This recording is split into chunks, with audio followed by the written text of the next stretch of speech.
Bienvenue dans notre édition du journal de la semaine du 12 septembre 2025.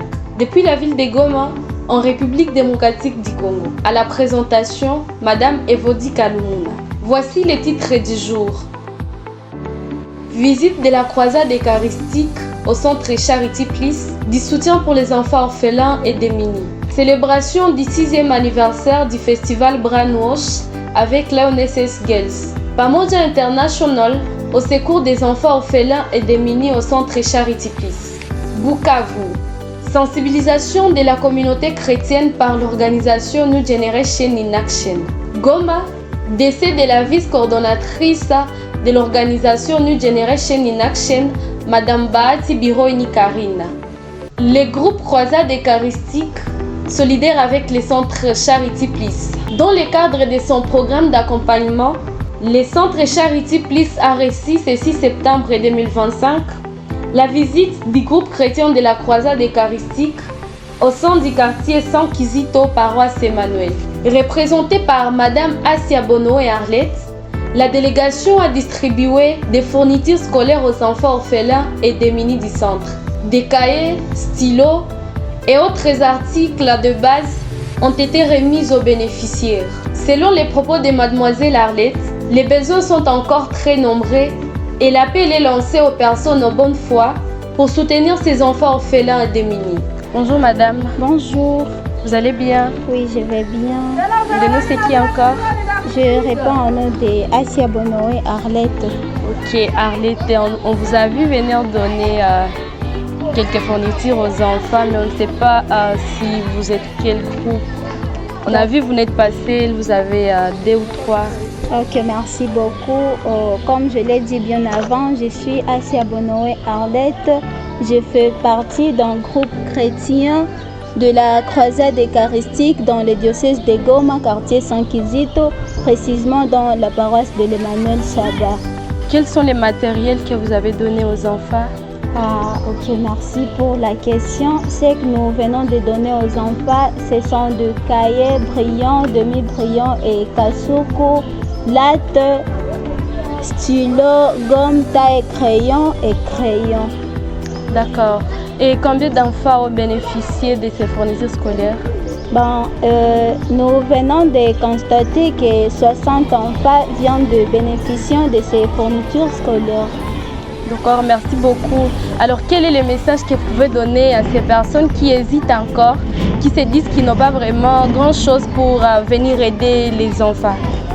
Tout ce que je peux dire à ces personnes qui hésitent de donner aux enfants quelque chose, c'est juste vous dire que les enfants n'ont pas besoin d'une grande chose.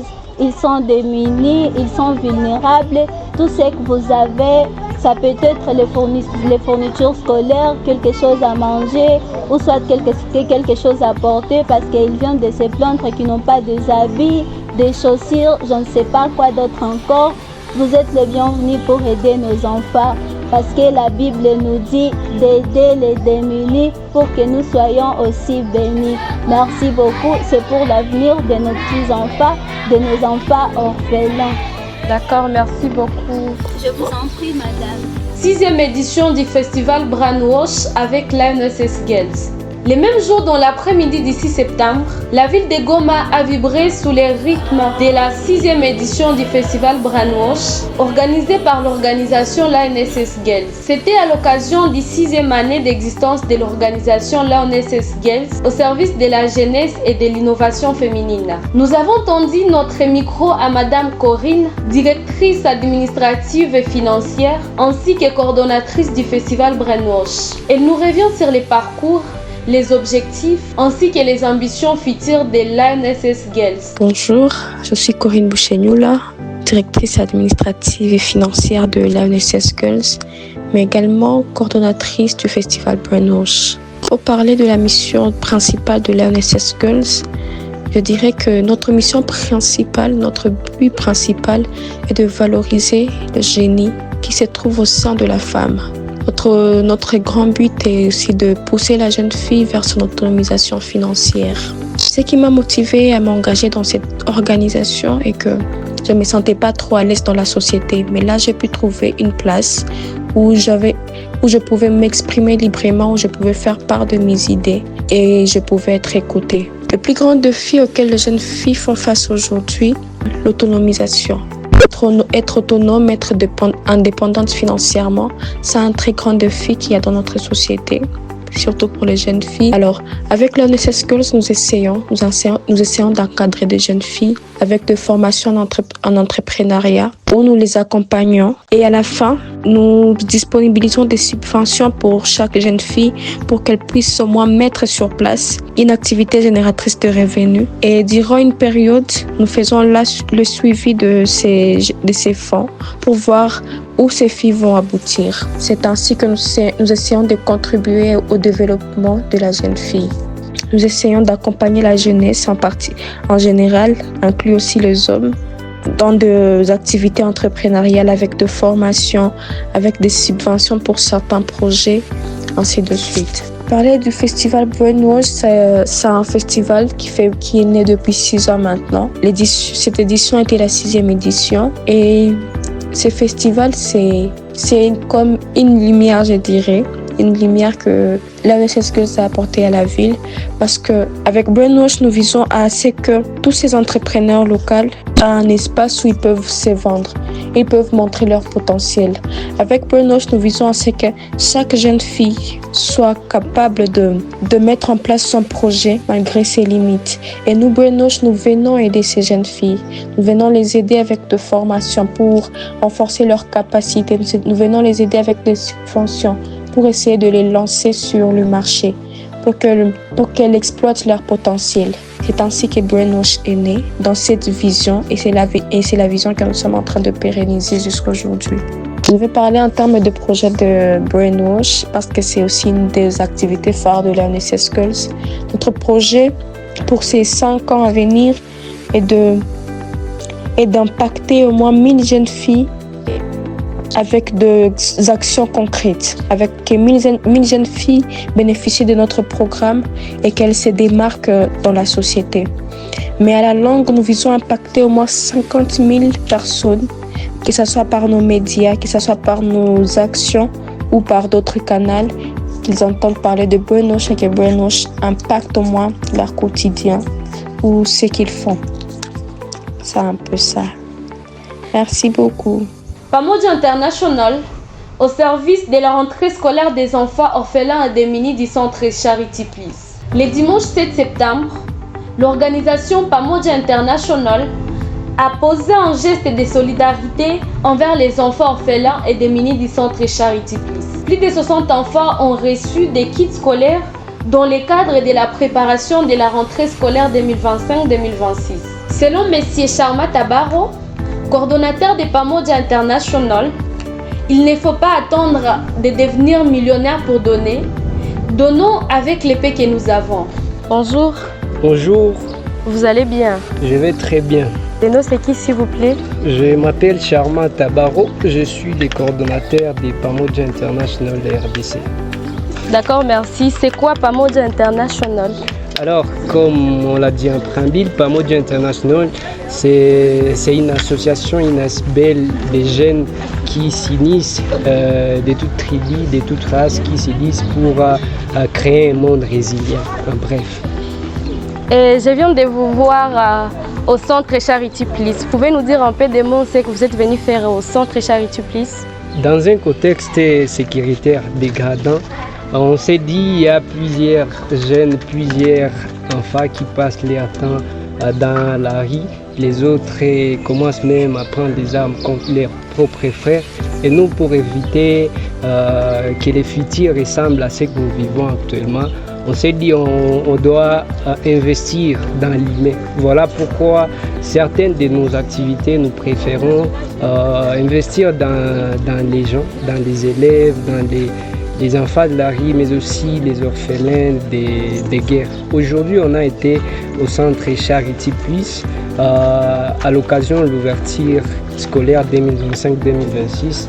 On a amené quelques outils scolaires pour assurer que ces enfants ne vont plus tarder dans les rues, mais ils iront cette année à l'école.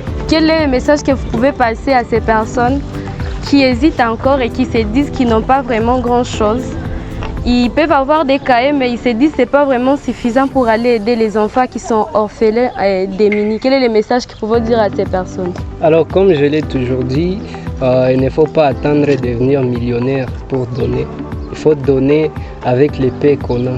Je vais dire à tout le monde qui vit à Goma hier, qui a ce cœur-là d'aider ses enfants, orphelins, démunis, qu'ils puissent le faire. Directement, je serais en train de dire merci à tous nos confrères bénévoles qui continuent à nous aider. Il y a Goodly Niemba, il y a Clint.